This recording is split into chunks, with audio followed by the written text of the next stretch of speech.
There we go. Hey, Ted. Hey, Ted, can you hear me?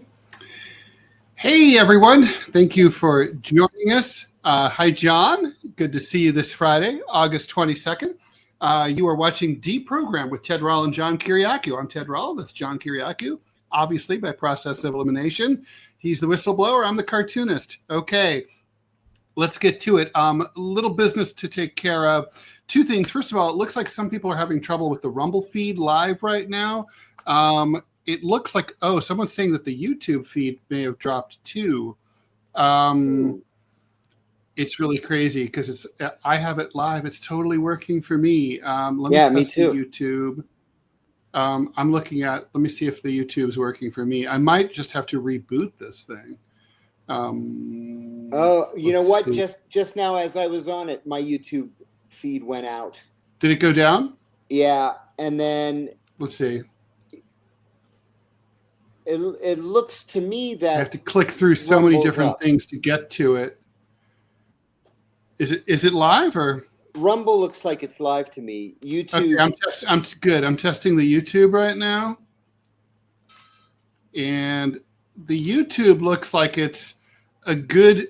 The YouTube's on a 10-minute countdown, so it's like living in a different space-time continuum. Obviously, one of the secret Space Force experiments. I think we're probably better off. I see viewers are live, so I think we should probably just proceed. John, if you want to chime in and just tell people what we're doing while I do the housekeeping aspect, you bet. That would be great. Thank you. And I have to say, for a Friday. I usually say Fridays are so slow in Washington. There is a lot of stuff going on. First of all, former National Security Advisor John Bolton was the subject of an FBI raid on his home this morning at 7 o'clock in Bethesda, Maryland. He lives in a very wealthy, very upscale, close-in suburb of Washington. They gave him the courtesy of not raiding the house at 6. They waited until 7, but they sealed off the entire block to do it. People were live streaming it. It was a very big deal. As soon as they finished raiding the house and taking all of his electronics, they went downtown and raided his office and took all of his electronics there too. So the Washington Post and other outlets are reporting that that he is being investigated for improperly maintaining possession of classified documents, which of course is a violation under the Espionage Act. It's exactly what Donald Trump had been charged with doing all those 3 years ago, whatever it is. And so now it's Bolton's turn. In addition, the CIA, not the CIA, but the DNI, Tulsi Gabbard released a list of names of all 37 analysts who have been fired from their jobs at the CIA for writing, contributing to, or coordinating on the paper that said that the Russians were using Donald Trump to steal the election. So there were a couple names that I recognized as senior intelligence service officials. No big deal. They take the retirement. They live happily ever after. The other 35 are people in their 30s and 40s, mid-career, young kids at home. They are finished in Washington. If you have lost your security clearance, something that in government is called statutory debarment, you're done. You might as well pack up your stuff and move back to Timbuktu, where you came from, and get a job with your cousin selling life insurance or something. I hate to be so harsh, but that's what's going to happen to these people. A couple of other things happened. Just in the last hour, the Justice Department probably inappropriately released the audio tape of the Deputy Attorney General's meeting with Ghislaine Maxwell that took place last month. The reason that they released this audio is clear when she says repeatedly, President Trump acted as a gentleman in all respects, right? President Trump acted as a gentleman in all respects. She never saw him act inappropriately. He was never with an underage girl. He never laid his hands on anybody. Nobody laid their hands on him. Everything's good. Now, of course, she's pandering to him because he's the only person in the world who can give her a pardon or a commutation. And I was watching one of the debates on CNN just before we started the show, and they had an attorney saying that that's all fine and good, but she's missing the point. The point is not to relitigate the case. The point is she should be taking responsibility for what she did. She should be expressing remorse and contrition and throwing herself at the mercy of Donald Trump. That's not what she's doing. She's saying, oh, in fact, she went so far as to say, one of those young girls, she lied about me. I never did that stuff. She told stories and made it up. I think she just wants to get money. It's like, Ghislaine, that's not how you win friends and influence people. This is your one shot. So there was that. In addition, it's been a busy day at the Pentagon with Secretary of Defense Pete Hegseth firing the head of DIA. That's Lieutenant General Jeffrey Cruz. Why did he fire the head of DIA? Because DIA analysts looked at the bomb damage assessments from the U.S. attack on Iran and said, we probably didn't get everything. Well, the president said we got everything, so we got everything. So the head of DIA is fired because his analysts looked at the photography and came to a different conclusion than President Trump did. Also at DOD today, Hegseth authorized all National Guard troops in D.C. to carry military weapons.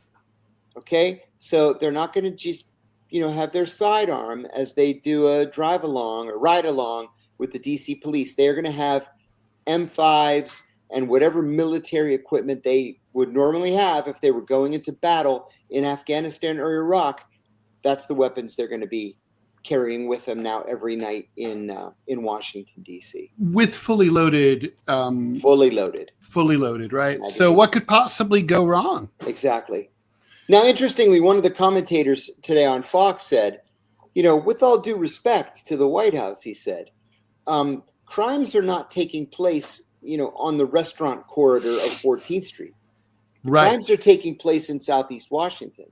And when we look at the Pentagon's maps of where these deployments are in Washington, none of the deployments are in the high crime areas. I mean, wouldn't you love to be in the National Guard and you get sent to Georgetown to stand on the corner of Wisconsin and M and watch the tourists walk around? Well, I'm a cynical bastard, but John, what do you? And I think, by the way, we're back up. We had lost both feeds at some point, but I think we're up and running now on both. We're Robbie-less, so it's not as easy with Robbie gone today. Okay, so what do you make of that, right? I mean, so this reminds me of the old joke about the two cops who are chasing a criminal. The criminal ducks down a dark alley. And the young cop, who's in better shape, arrives on the outskirts of the alley and says, and he finds the more experienced cop, outside of the alley, looking out on the street. And he says, "What are you doing here? The criminal ran down there." And the experienced cop goes, "Yeah, but it's easier to look out here." Is that what this is really about? They're not really there to go after crime. They're really there to swing their dicks around. Yeah, one thing about Donald Trump, he's egotistical, he's narcissistic, et cetera, et cetera. He's not stupid. He knows exactly what he's doing. And see, Democrats, at their own peril, have underestimated him repeatedly, and he's come out on top. So he knows what he's doing. He can read these charts just like everybody else can. He can see that there is no crime problem in Washington, and that Washington ranks at something like 35th or 37th in the country in terms of per capita violent crime. There's no problem here. And most of those violent crimes are in these areas that we talked about in Southeast Washington and Northeast Washington that are very far from the beaten path where tourists go. So he's doing this as a preview for what he wants to do in Chicago and New York and Los Angeles. My guess, for example, in New York is he's going to wait until Mamdani wins, and then send the National Guard to save New York from socialism. If he really wanted to make an impact on crime in big cities or even in medium-sized cities, he would send the National Guard to Memphis or to Jackson, Mississippi. Or St. Louis. Or St. Louis, for God's sake. Oakland, Or California. Baltimore, Oakland. Yeah. Camden. Not Washington, D.C. No, totally true. Dumb. Totally true. Question from Reed. Can we get Sean back to know more about how the government scans our social media? Absolutely. Even when it's private. So, yeah, that's a request. Actually, thanks for that, because I just talked to Sean yesterday, and he said, hey, I'd love to come back on. And I said, great, we'll have to schedule you. So that gives me more impetus. Thank you for that. No question about that. And also, by the way, Reed, hang tight, because we'll be talking about how ICE is scanning everyone's wire transfer data, probably including ours. I don't see why they wouldn't be. And we'll get into that. A lot of news about ICE and deportations today. So, I mean, John, thank you for holding the fort down, John, while I was... Well, I'm sorry to say that it looks like YouTube's down again. Is that true? Because hold on. Oh, my God. Rumble seems to be working. I think I had to create a new YouTube feed, okay. And I think that one's up and running. If I'm not mistaken, I'll take a look right now. But God, I hate. This is kind of like when you go to see a band, and we're live on the other. Yeah, you're right. We're live. Where you hear the band tuning. I used to be friends with Johnny Ramone, and he said that one of the reasons that they used to walk out on stage and just go 1, 2, 3, 4 was that they hated going to see bands like wow, wow. It's like, a little more reverb from it's like, and he said it was just boring to them and they didn't want to do that to anyone else. Anyway. All right, John Bolton. John Bolton America's is in a heap most of trouble. bloodthirsty neoconservative. The feds burst into, to quote the Nick Lowe song, Marie Provost, they broke into her loneliness in that cheap hotel up on Hollywood West. They broke into his house in Maryland and his DC office, and they're looking for classified documents. I mean, is that going to be the new thing? Everybody's got classified documents. We're just going to go and that's what it's for, right? Yeah, but you see, they've got Bolton by the sack right now, and he walked right into it. You probably remember that as soon as he left the administration in the first term, he wrote a book. He wrote a memoir. And the White House blocked it, saying that he had not submitted it for pre-publication review and that it was chock full of classified information. Yeah, you know all about this process. Boy, do I. It took me 9 months. Anybody who relies on classified information or had access to it, you wouldn't have to submit, like if you wrote a romance book, you wouldn't have to submit that to the CIA, would you? You used to, but not anymore. Okay. Now, if it has anything to do with foreign affairs, defense, intelligence, national security, you have to send it in. Okay. So, it's everybody who had an SITK gamma clearance. By the way, how do they approve things that say? I mean, why do they approve books that tell a lot? Like, for example, Inside the Company by Philip Agee. He didn't get it approved. Oh, he didn't. That's why he went on the run. Oh, yeah. Well, guess what? Guess what? Bolton didn't get his approved either. Really? See, he said at the time, and again, this is 6 years ago. He said there was nothing classified in that book, and that Trump was just blocking publication just to screw him because they disagreed on policy. So he told his publisher, go ahead and publish it, let him sue us. But Trump didn't sue. Trump patiently bided his time until this morning. And so if I were John Revenge Bolton, is a dish best served late. Oh, boy. If I were John Bolton, I would be far less worried about forfeiting my advance, which is the normal civil penalty. And I would be far more worried about losing my freedom, because that's now what he's looking at. Wow. Yeah. So, hurts. J.D. Vance issued a denial that this is about retribution. Oh yeah, absolutely. Nothing about retribution.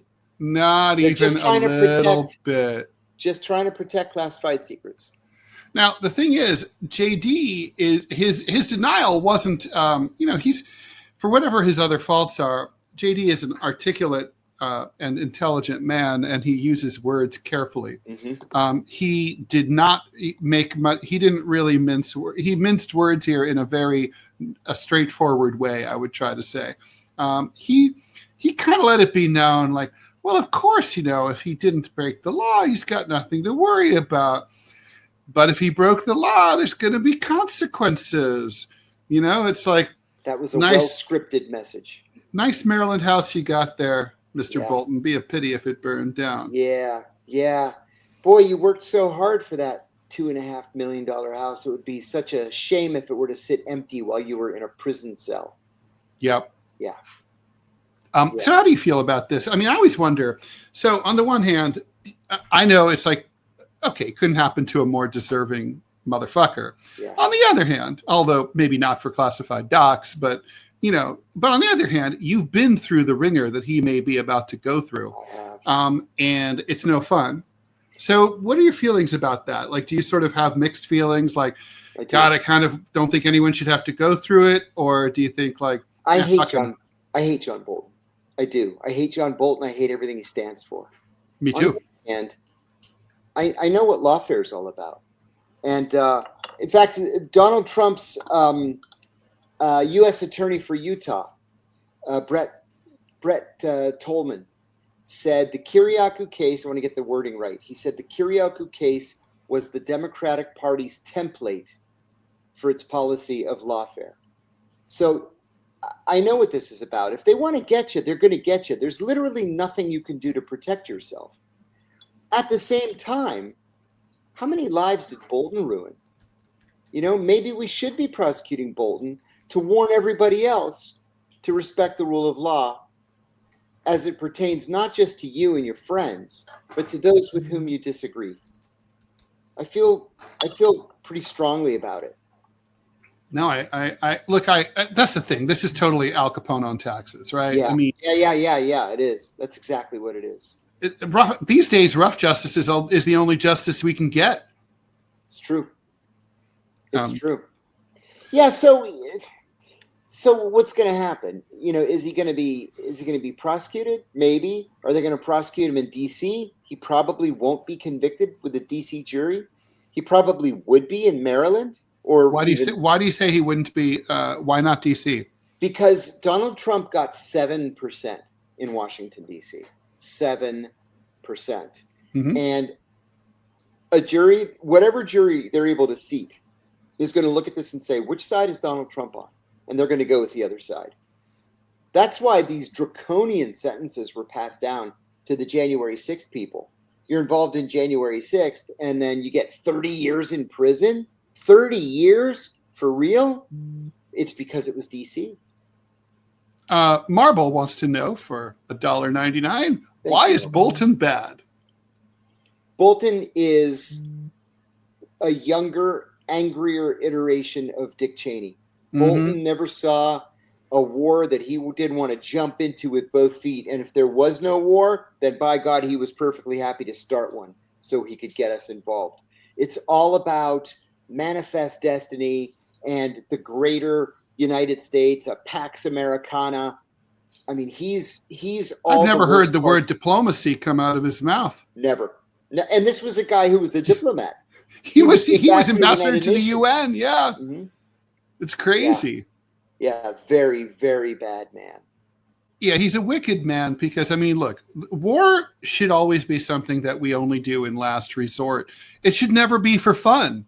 And he's the embodiment of that neoconservative outlook, which is, it's all wars are good, aggressive wars are good, always for no reason. I mean, war is literally the worst thing in the world. I mean, we actually do have to mention his mustache. His nickname in Washington is the Walrus. He is a walrus. He's a human walrus. And Tarek has a statement here. Trump used him as a bulldog. That's something that I never fully understood, right? I couldn't wrap my mind around it. If Donald Trump wants to drain the swamp and get rid of all the swamp monsters or swamp creatures, well, Bolton is the architect of the swamp. Yeah.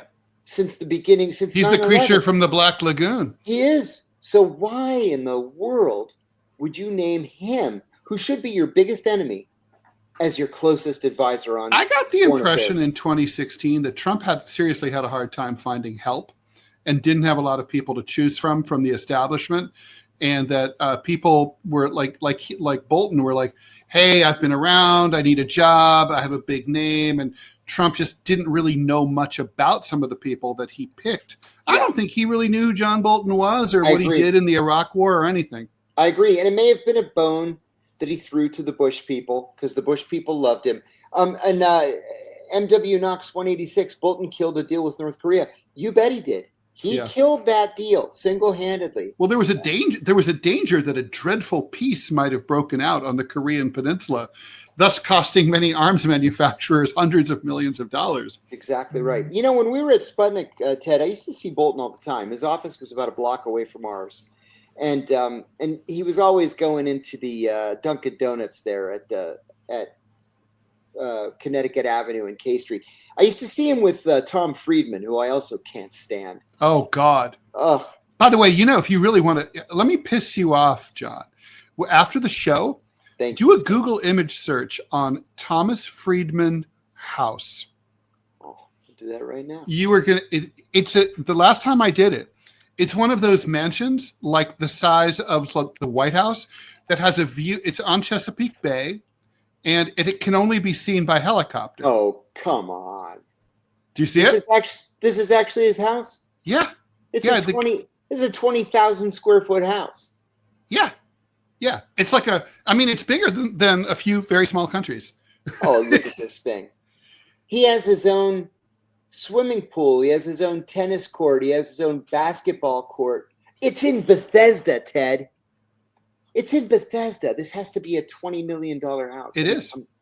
It's all from his speaking fees and his consulting fees. God. All of them completely unethical, according to the New York Times. You're not supposed to have any of that shit.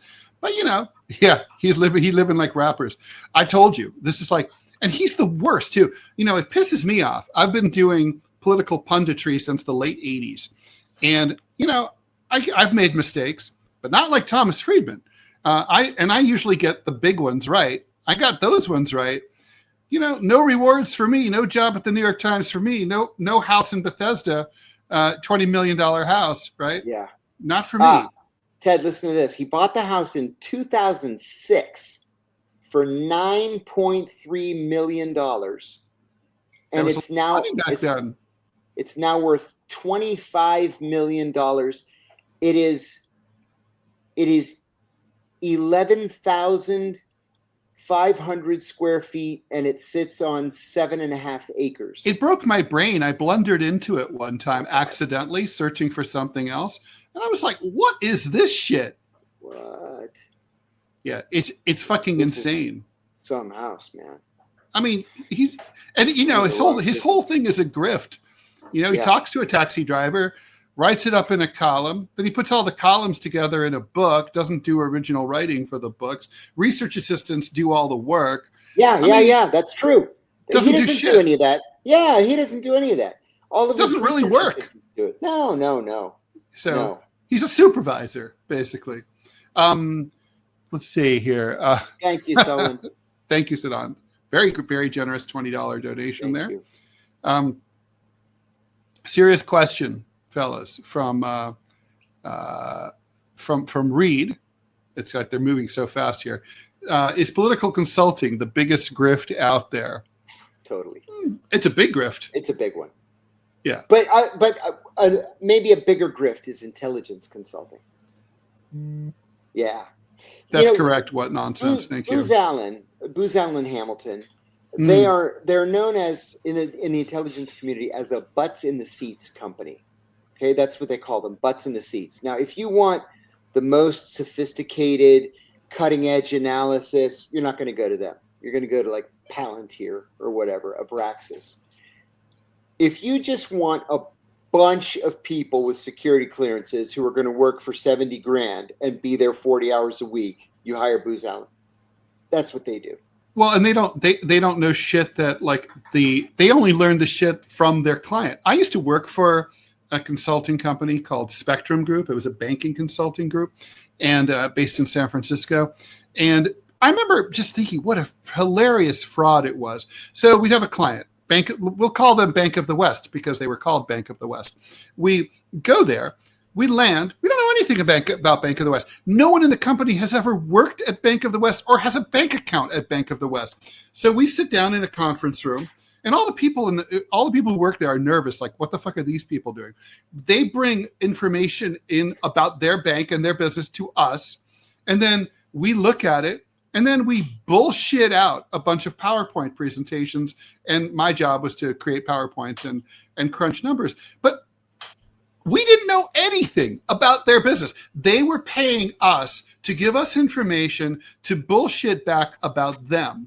I mean, it's the most ridiculous thing in the world. It's like me interviewing you and then you paying me for the information that you gave me. It's insane.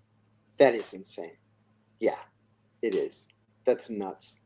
So, and, the crazy thing is that a majority now of the members of the intelligence community are not government employees. They're contractors.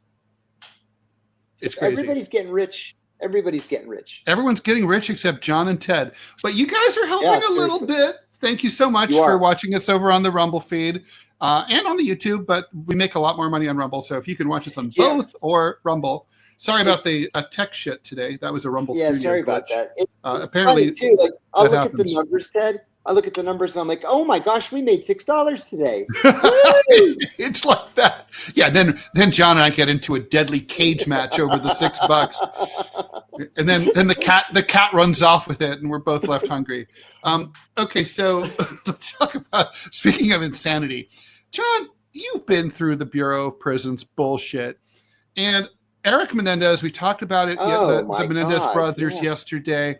So after 10 hours of bullshit, Erik was sent back to his cell. Sorry, no parole for you, despite having been raped by your dad and horribly traumatized.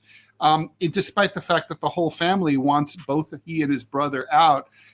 It's like he's a security risk. They said he wasn't little Lord Fauntleroy. He did not follow every single rule. Now, when I read this, I was expecting to be like he shivved a dude. He fucking, I don't know. He was running. He was killing people. Yeah. He was a shot caller inside the prison, having people killed. No. He had a phone. He had a smuggled cell phone that he was caught with. Right. And which apparently is very common. It's very common at the state level. It's a serious crime in the federal level. They'll add 2 years to your sentence. At the state level, everybody's got phones. The dude's been in prison for 37 years. And they're like, 37 years is not enough if we catch you with a phone. I mean, I'm sorry. I know this is a different set of rules, but it's fucked up, no? It is. Ted, I served with a guy named Art Rachel, who I really, really came to like. Art was an old man when I got to prison. He was almost 80. And he was a longtime cat burglar. He and 3 partners stole what was called the Star of Marlborough, the biggest diamond ever to be in private hands in the UK. And his last arrest, the reason why he was in prison with me, was that the boss of the Chicago syndicate, the outfit, had died. And while the family was at the funeral, Art and his gang broke into the boss's house and they were ripping him off. But Art was also a very accomplished artist. So accomplished that with freehand, he was able to with colored pens, duplicate a bearer bond. And he actually cashed it in for several $100,000, and they caught him, and he went to prison. Okay, anyway, that's awesome. That's like great. That's like the Dustin Hoffman character who's based on a real dude in Papillon. That's exactly right. Master forger. Art is still alive. He's living with his sister outside Las Vegas now, and his memory isn't what it used to be. But he told me that in all the years he was in prison, and he probably spent 40 or 45 years in prison for a lifetime of crime, mostly, these white collar kind of artistic kind of crimes. He was that could have easily been me. Yeah. I do have a history of forgery. Yeah. He was written up twice, once at Leavenworth and once at Alcatraz. At Alcatraz, he was written up for speaking during lunch, because back in the day, you weren't allowed to speak in the cafeteria. You got written up. That was number one. Number two, at Leavenworth, he was written up for not finishing all the peas that he had put on his tray. Because take what you want, eat what you take. And he didn't finish the peas, and so they wrote him up. In 40 or 45 years in prison, those were the only two blemishes on his record. And that was enough to deny him parole. They said, oh, well, he clearly I was hoping you weren't going to say that. I was really hoping. No, they're dicks about it. They really are. Well, so, I mean, obviously, there's other things in the mix here. I think Governor Newsom is determined to let these guys go, but still, it's a major bump in the road, and it really sucks. They did the last thing that these guys needed at all. Yeah, I think you're right. And Erik, it was Erik yesterday, right? It was the younger of the two brothers. I always confuse them. He Erik was the one that was a little bit less culpable than the other. That's brother. Right. Yeah, he's already been turned down. It wasn't really his idea. Like, let's kill our parents. Exactly. Exactly. Oh my God! Some of these comments, you guys are so funny and smart and have such great minds. The Greismeister makes me think of a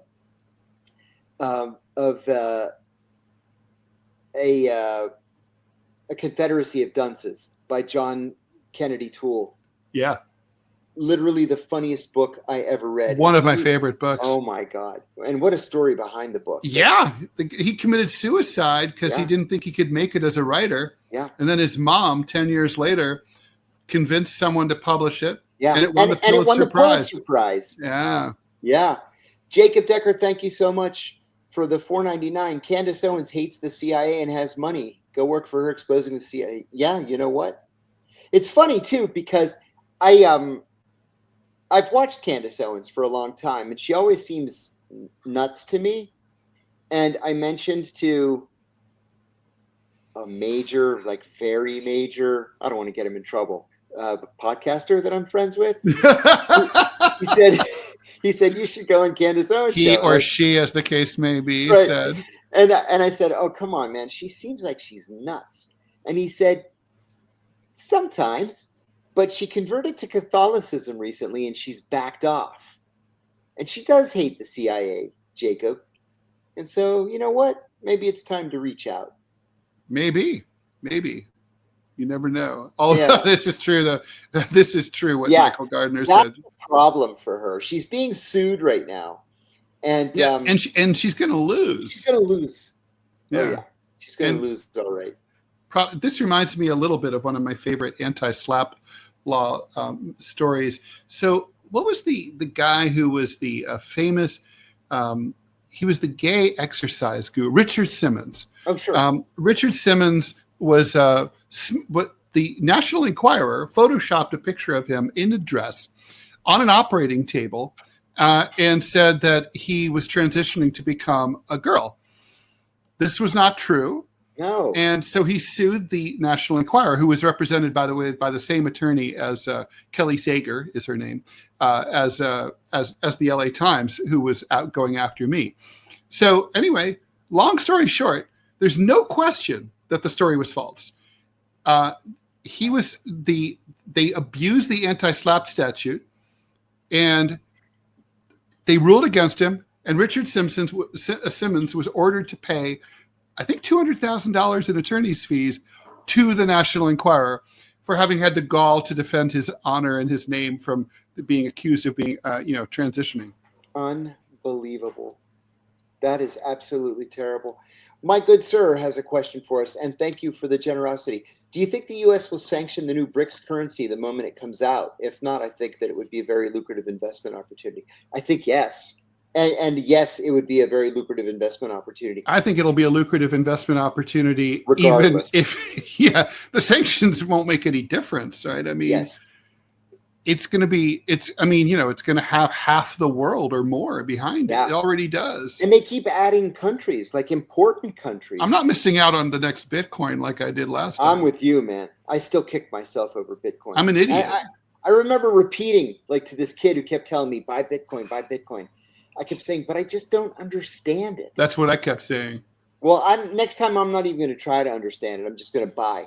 But anyway, getting back to this BRICS currency, the Chinese and the Kuwaitis have already made two sales of Kuwaiti oil to China for yuan that has the U.S. reeling. The Saudis made an arms purchase in euros, which made us angry too.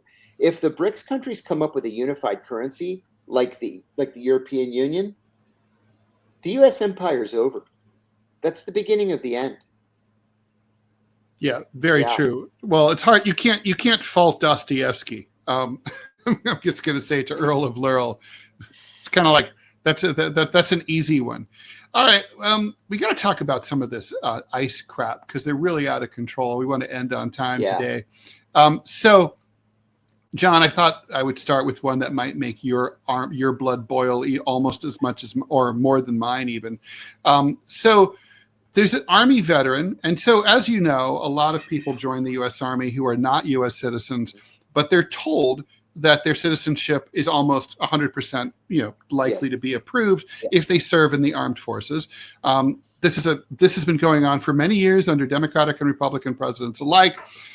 There's an Army vet served with, discharged honorably, did everything he's supposed to, been living in the United States as a law-abiding citizen for 25 years. His name is Mohammed Zahid Chowdhury. The name might give you a clue as to what happened to him. He showed up for his interview in Washington State in order to be finally approved for his citizenship application. So U.S. Army vet, lives here 25 years, served his country honorably, shows up to become a citizen, disappeared into an ICE gulag.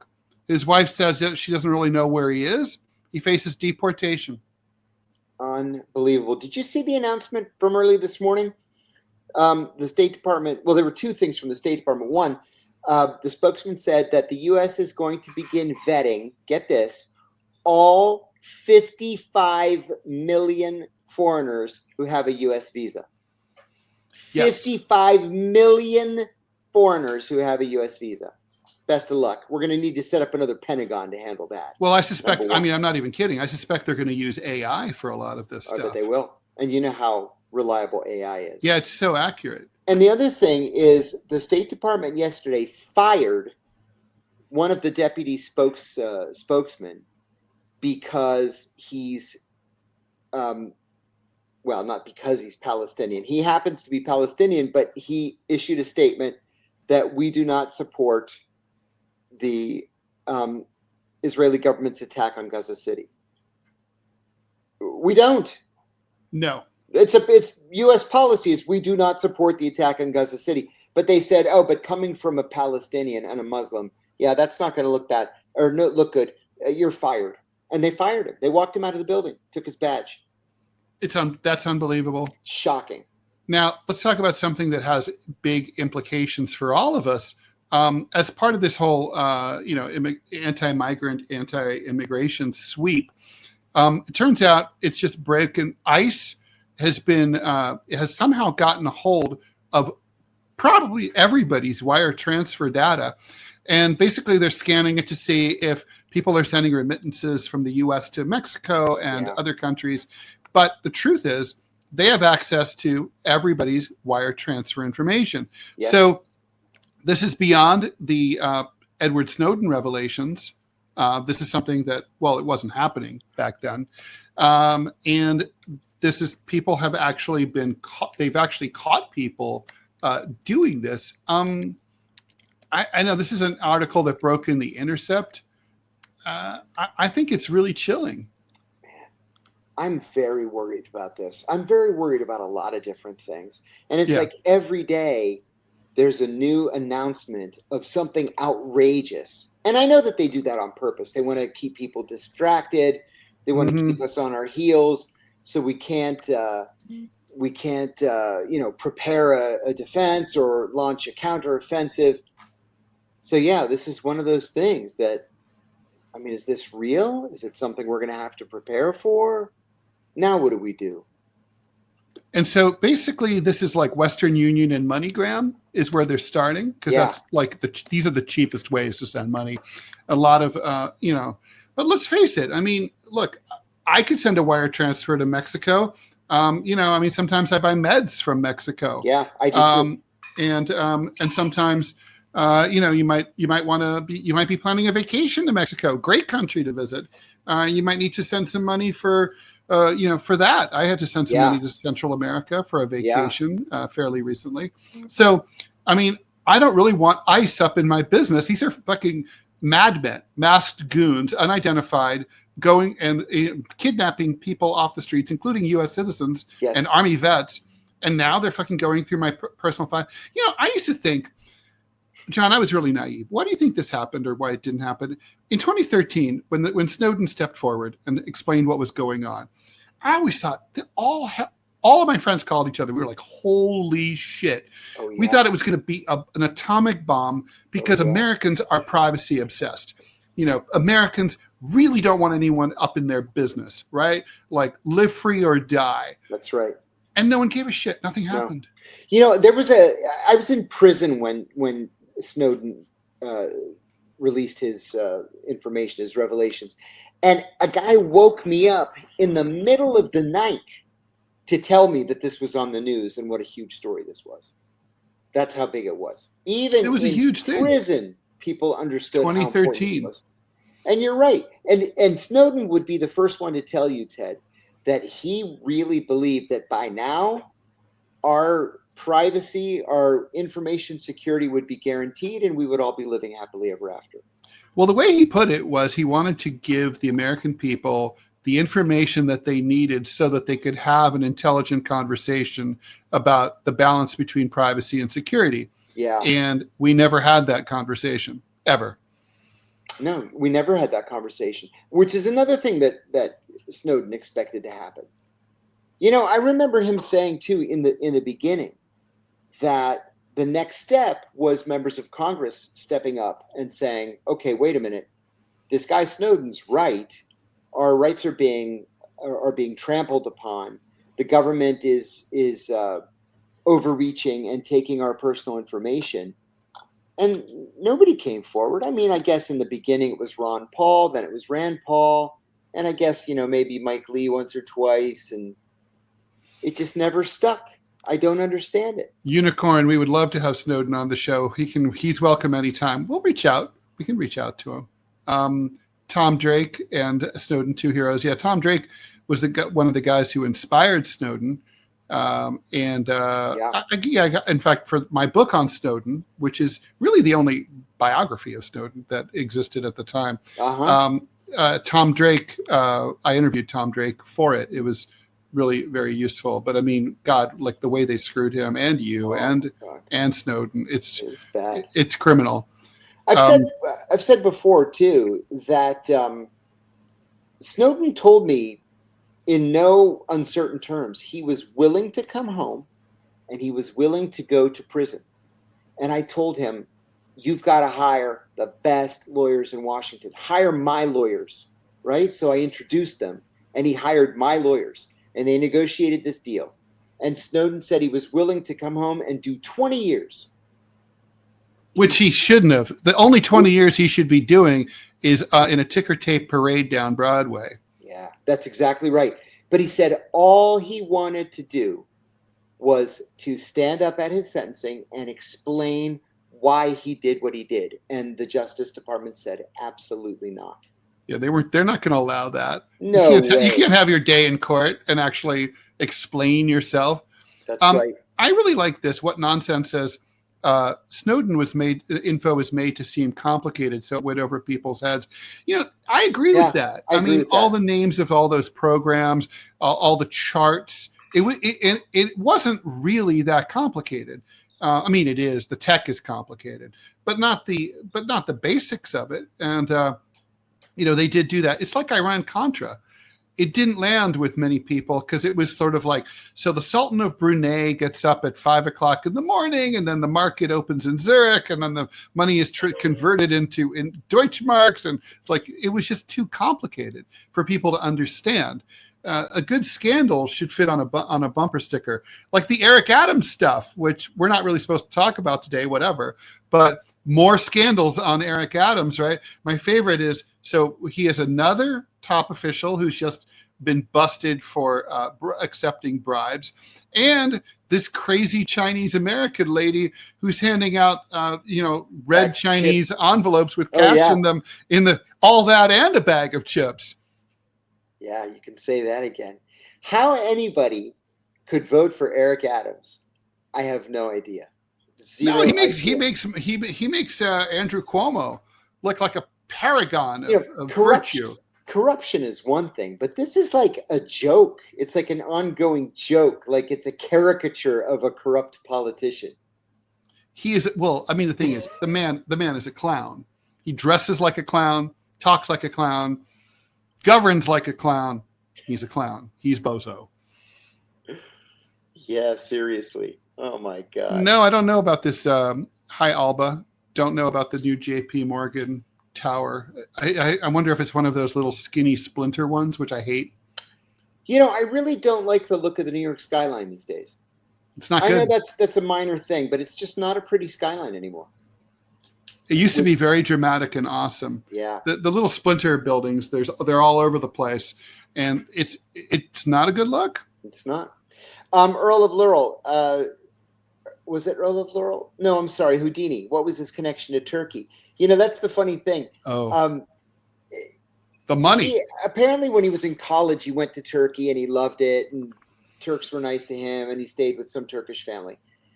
But then, when he was running for mayor, he was a police captain, I think, and he's running for mayor, and the Turks start passing him money and passing money to people around him in order to get their consulate approved. It was not up to code, and they didn't fire code. Yeah, so they just bribed him.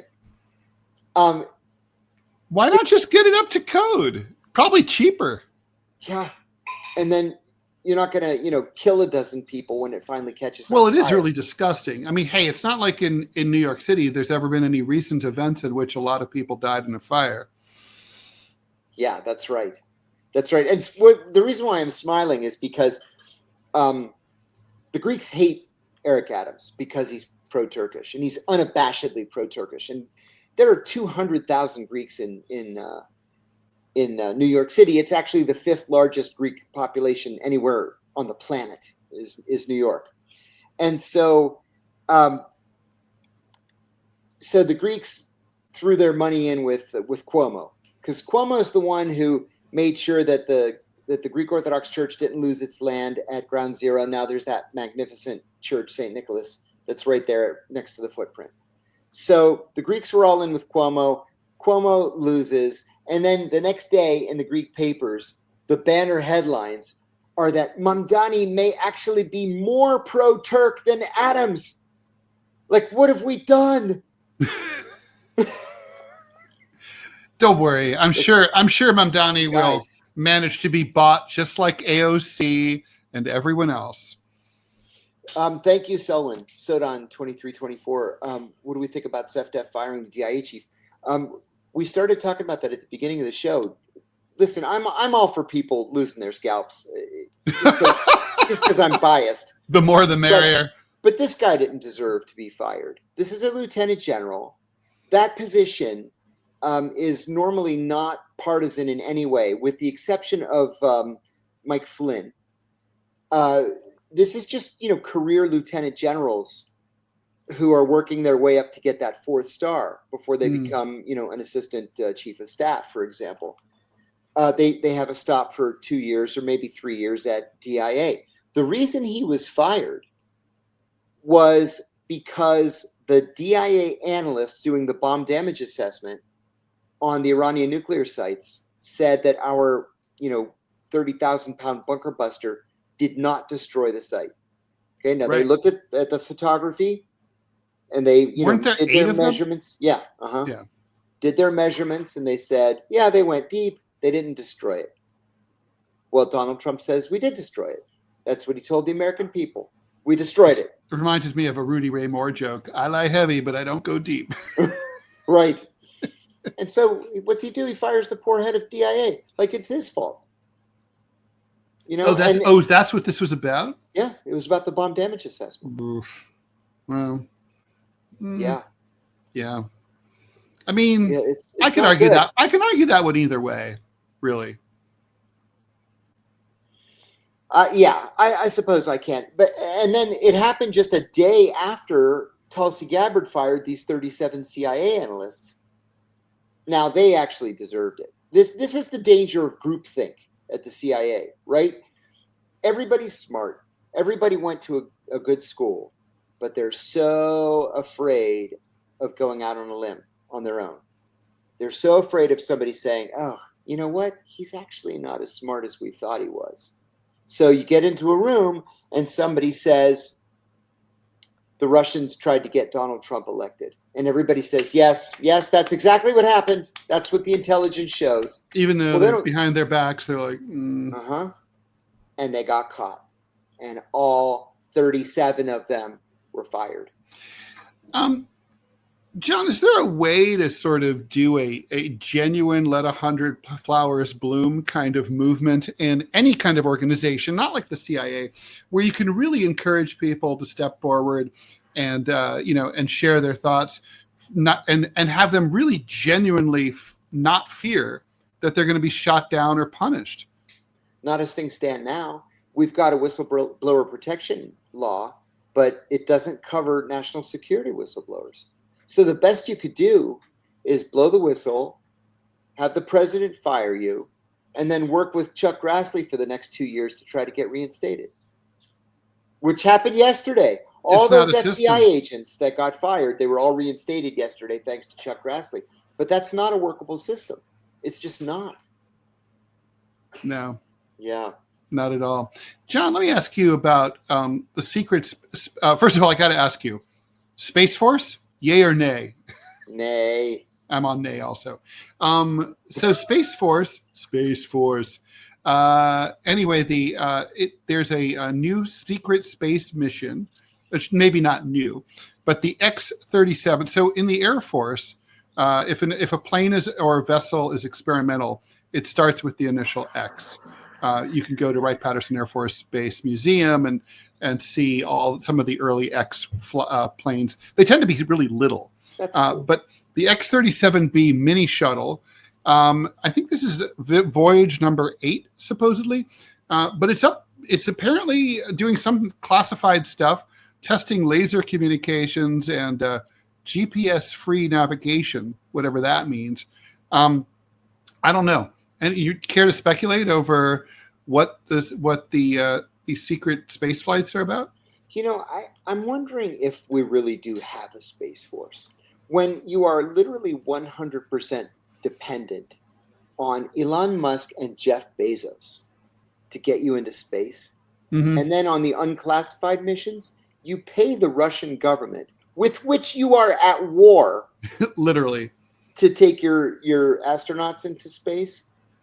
I think this is all. It's very strange, right? It's like so we have to hire the Russians who have the Baikonur Cosmodrome in Kazakhstan. In Kazakhstan, that's right. And to go and I've been wanting to visit Baikonur and go and send our guys up into space.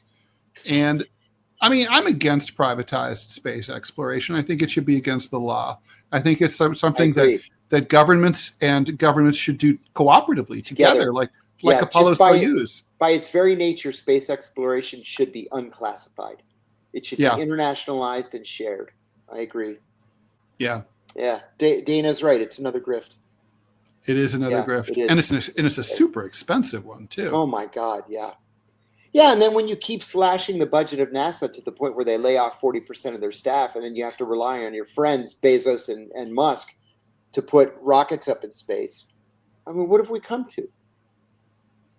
I know it's also, I mean, it's kind of pathetic, right? I mean, the United States government was able to send a man to the moon, several of them, in 1969. Think about the technology in 1969. There were no touch tone telephones, right? I mean, you could barely get, like, TV didn't even really work right. I mean, I remember fiddling with the vertical hold button all the time. People had aluminum foil on their TV antennas at home.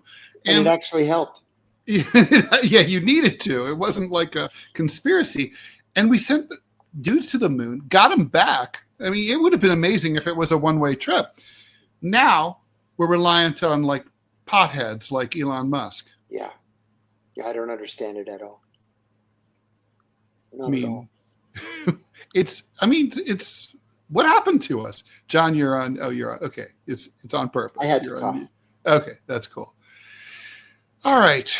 Anything else we need to hit before we call it a week? No, it's been a busy week. Thanks for everybody for joining us.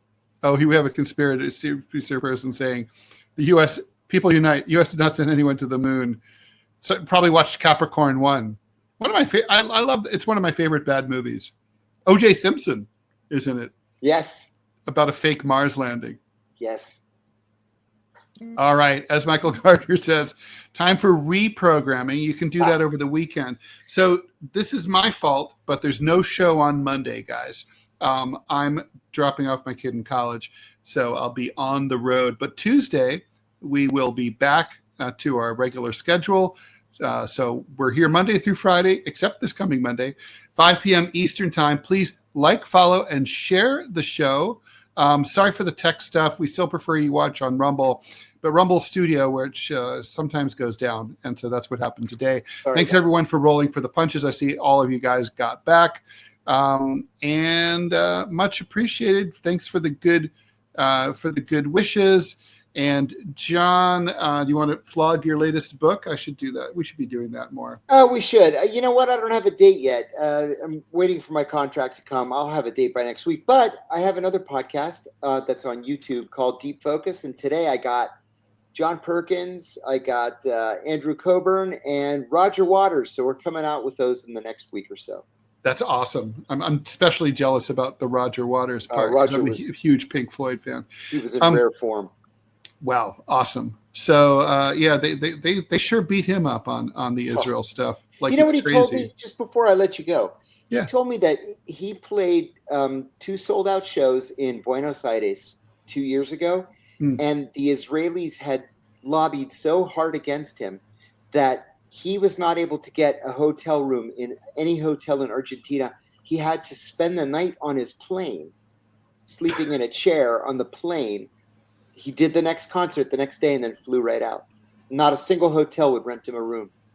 And he said just 5 years earlier, he did 9 consecutive sold-out shows in Buenos Aires. Now he's not even welcome there. Wow. Awful. Horrible.